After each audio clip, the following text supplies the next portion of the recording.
السلام عليكم ورحمة الله وبركاته. عاملين ايه؟ يا رب تكونوا دايما بخير. النهاردة هشارك معاكم يوم كامل من الدايت الصحي. طبعا الاسبوع اللي احنا كنا قايلين عليه او الاسبوع اللي انا نزلته عشان نخس من 3 ل 5 كيلو نزلته لكم، ومفروض ان هو كده خلص. هعمل يوم عادي جدا. انا يا جماعة مش دايما بنزل يوميات، ليه؟ لان في ايام بتبقى شبه بعضها جدا، او في يوم مثلا بيبقى بحسه مكرر بيوم قبل كده، فيعني ما بصوروش او بقول يعني مش هيستفيد منه بحاجة. تمام؟ لان اكيد طبعا يوميات يعني الاكل والحاجات دي مش دايما هتكون مختلفة، دايما في حاجات ممكن تتشابه. بس الناس بقى بصراحة بيدخلوا يطلبوها بطريقة، يعني مش كلهم طبعا. في ناس بيدخلوا بيحسسوني ان انا لو ما عملتش اليوميات دي القناة ملهاش لازمة، او اي فيديو تاني بيبقى وحش بطريقة مش كويسة. وفي ناس بيدخلوا بصيغة الامر وكم ايموشن كده، اللي هو بصة كده وبصة كده. ليه؟ طيب يعني القناة محتوى كامل ومحتوى شامل، فيها يوميات للدايت، فيها وصفات للتخسيس وزيادة الحرق، فيها فيديوهات تشجيعية، فيها يعني أنظمة رجيم وحاجات كتير قوي. ممكن أنزل حاجات طبعا مختلفة كمان. فيا ريت يا جماعة لو انتوا شايفين مثلا محتوى القناة انتوا عايزين حاجة معينة، برضو قدروا ان في ناس تانية بتبقى عايزة حاجات تانية معينة. لازم ننوع في القناة. تمام؟ او حتى في الحاجات اللي تخص التخسيس، يعني ما هو التخسيس بس مش يوميات. لو عملت يوميات بس اكيد مش هعرف انزل فيديوهات باستمرار، لان مش دايما ببقى عارفه اصور. في ايام بكون تعبانه، في ايام بكون ابني مثلا بيعيط جنبي وتعبان ولا مقريف، طبعا انا هسيبه واقعد اصور في الفطار وفي الغداء وفي العشاء؟ اكيد طبعا مش ببقى عارفه. فيا ريت نعذر، ويا ريت برضو اي حد عنده نقد او اي طريقه لطلب اي حاجه يكون بذوق شويه. طبعا مع احترامي لكل الناس الذوق المحترمين طبعا متابعين. انا بحبكم جدا، بحس ان انتوا اخواتي واهلي، وبجد يعني ربنا يخليكم ليا. هنبدأ بقى علشان ما نتأخرش. اول حاجة انا صحيت دلوقتي فهعمل النسكافيه. على فكرة انا هبدأ اكل الساعة 12 الظهر. تمام؟ النسكافيه بتاعي هيكون ايه؟ طبعا مش شرط، يعني انا ممكن افطر الساعة 12 الظهر، اتغدى مثلا الساعة على المغرب كده، الساعة 5، وده بيبقى اخر وجبة تقريبا. ممكن اخد سناك في النص، والساعة 7 8 9 10 اخد زبادي بليمون. لو عايزة برضو فاكهة بين بعد المغرب، يعني بعد الغدا، بعد ساعتين ولا حاجة، ممكن اخد سناك بسيط. ماشي؟ ده النظام الصحي. النظام الصحي ملوش علاقة بالصيام المتقطع. اصل في ناس بيقولوا لي هو ده النظام الصحي اللي انت خسيت عليه، اللي هو قصدهم على الصيام المتقطع.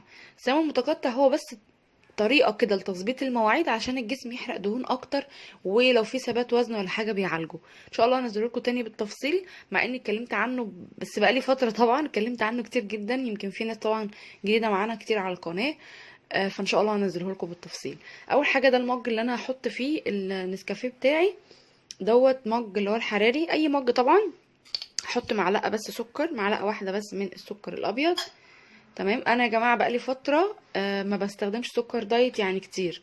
ليه؟ علشان انا طبعا كان ليا سابق تجربه قبل كده، وعملت عمليه وكان عندي ورم، ولسه بتعالج وباخد ادويه. فبصراحه برضو انا سالت كتير عن سكر الدايت، وكان في ناس كتير بيستخدموه قبل كده وقالوا مفيش منه اضرار. انا مش عارفه، انا مش متاكده ان هو له اضرار ولا لا. اللي انا بستخدمه مفيهوش اسبرتام، مفيهوش السكرين، مفيهوش المواد المضره دي، ولكن مفيش حاجه مضمونه الايام دي. فانا بحاول اتجنب على قد ما اقدر، ومبقتش اخده زي الاول. فلو لو هحلي خلال اليوم بحاجه، بحلي باللي هو ايه؟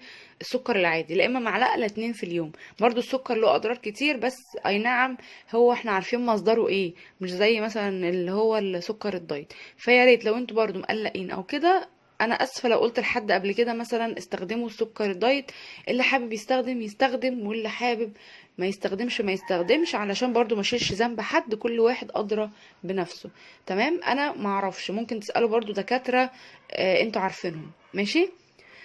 دلوقتي انا هحط معلقه واحده بس من النسكافيه، اللي هو ده مش شرط خالص، ده النوع ده ممكن تستخدمي علي كافيه، ممكن تستخدمي اي نوع يكون سريع الذوبان. يعني لو انت عايزه تعمليه بحليب زي كده، معلقه واحده. وبعد كده بحط عليها شويه ميه. احنا قلنا علشان انا اللبن اللي بجيبه بغليه وبحطه في التلاجة، بعد ما بيعمل قشطه بشيل القشطه من على الوش وبعد كده بستخدمه. بس برضو يعني اكيد هيبقى فيه نسبه دهون. هي على فكره الدهون اللي فيه مش مضره خالص، بالعكس كويسه جدا، بس بحاول اخففه بشويه ميه. ماشي؟ انا المج ده ما بملهوش قوي لانه كبير زي ما احنا شايفين، فبحط كده اللبن حوالي مثلا تلتين كوبايه.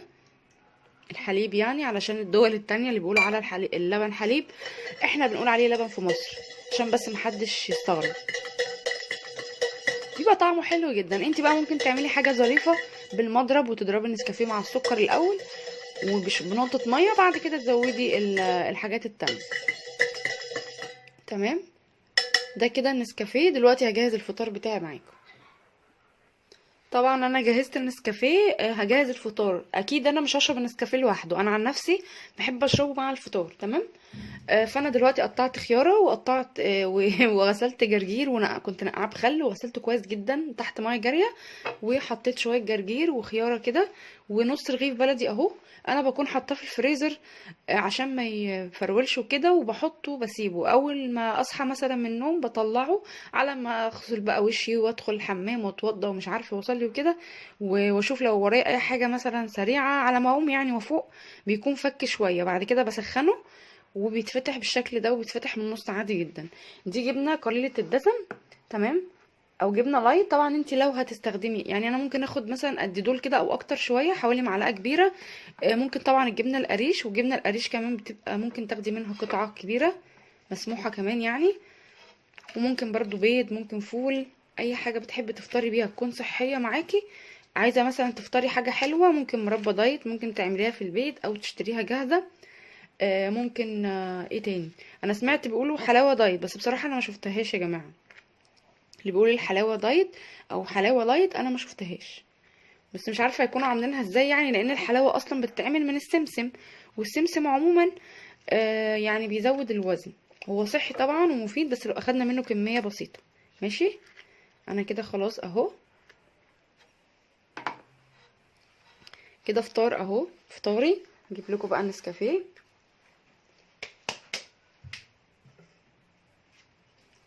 بصوا، يعني بقول لكم يعني فطار مشبع ما شاء الله، جميل جدا ومشبع، ومش هيحسسك ان انت عامله دايت ولا اي حاجه. والناس اللي بيقعدوا يسالوني انت ليه بتعملي دايت دلوقتي، انت ليه مستمره، شكلك رفيعه، انت لما بتطلعي يعني لما بظهر انت رفيعه، انت ليه بتعملي دايت؟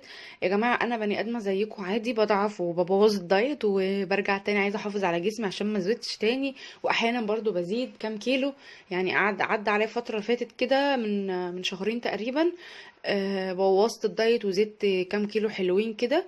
لان انا حتى لما بوظت كان ايام حالتي النفسيه مش تمام في العمليه والحاجات دي، فانا قعدت شويه كنت باكل زياده يعني، وباكل حلويات كتير. فمش اي حد مثلا انا ده انت بقى لو سبت الدايت هتتخني، انا هخاف اعمل دايت. لا، الدايت اللي احنا بنعمله صحي، وانا قلت لكم ما ينفعش يعني ترجعوا تبوظوا زي الاول، زي الحاجات اصلا اللي هي تخنتكم ترجعوا لها تاني، لان طبيعي هتتخني. لازم احنا نحافظ، نستفيد من خبراتنا ومن تجاربنا. تمام. بس هروح افطر بقى وان شاء الله اقابلكم. الغدا زي ما احنا شايفين، اكل من البيت عادي جدا، مفهوش اي حاجه، محشي وفراخ، وطبعا جنبيه سلطه او قطع خيار فلفل، اي سلطه عندك. تمام. انا في المحشي ممكن اخد 6 7 صوابع، لو حسيت ان انا جعانه ممكن اخد كمان صباعين كده. ماشي. وطبعا الكرنب بيبقى كله خضار، ويعني الرز مبيبقاش كتير. كمان يا جماعة الكرنب مفيد جدا جدا للتخسيس اصلا. وهعمل لكم باذن الله شوربة الحارقة، انا نزلتها لكم قبل كده من فترة، وهعملها معاكم تاني علشان الناس اللي ما شافوش الفيديو، لانها فعلا حلوة جدا. وكمان الكرنب كمان الكرنب زي ما قلت لكم بيعالج السرطان او بيعمل وقاية من السرطان، ربنا يعافينا جميعا. فالكرنب مفيد جدا، وكمان بيزود حرق الدهون جدا. كمان طبعا احنا عارفين في خضار وكده، فالحاجات دي بتبقى صحية، والرز ما بيبقاش كتير قوي، فعادي لو اخدنا منه لحد 10 صوابع. اهم حاجة يكون الدسم بتاعه قليل، يعني مثلا ما يكونش عامله زبده فيه كتير او سمنه كتير، وما تستخدموش سمنه اللي هي الصفايح دي اللي هي الجاهزه. تمام. وهاخد طبعا معايا ربع فرخه انا شاويه الفراخ او مسلوقه، وممكن كمان تحمريها في حته زبده صغيره، يعني مفيش اي حاجه. باذن الله العشاء بتاعي انا قطعت 3 كيوي وشويه فراوله وجوافه، انا عملتهم عصير بشويه ميه بالهاند بلندر كده، حطيت معلقه عسل ابيض عليهم. هيبقوا ايه؟ هيبقوا بالشكل ده. طبعا هم عملوا مج زي دوت، وعملوا مج كمان لابني، يعني عملته كده. ممكن تحط سكر دايت لو حابه، او تحطي عسل. انا حطيت عسل طبعا عشان ابني هيشرب معايا، فهو طفل فما ينفعش يشرب او ياخد حاجه بسكر دايت. ده طبعا شكله. ممكن تتعشي زبادي معاه او اي حاجة. ممكن كمان بعد ما تعملي العصير دوت او السموزي دوت او اي حاجة انت حابة تعمليها، تاخدي تاني زبادي بليمون قبل النوم. تمام، يعني الزبادي بليمون ممكن تاخديه بعد العشاء كمان، او ممكن تعتبريه العشاء لو انت واخده معاه اي فواكه. ده كان فيديو النهارده، اتمنى ان هو يعجبكم. وباذن الله انزل لكم يوميات تانية. وشجعوني يا جماعه باللايكات وبالتعليقات الجميله بتاعتكم، يا ريت تشجعوني وتتابعوا الفيديو للاخر كدعم للقناه علشان استمر معاكم ان شاء الله في الفيديوهات. بس اشوفكم ان شاء الله على خير، والسلام عليكم ورحمه الله وبركاته.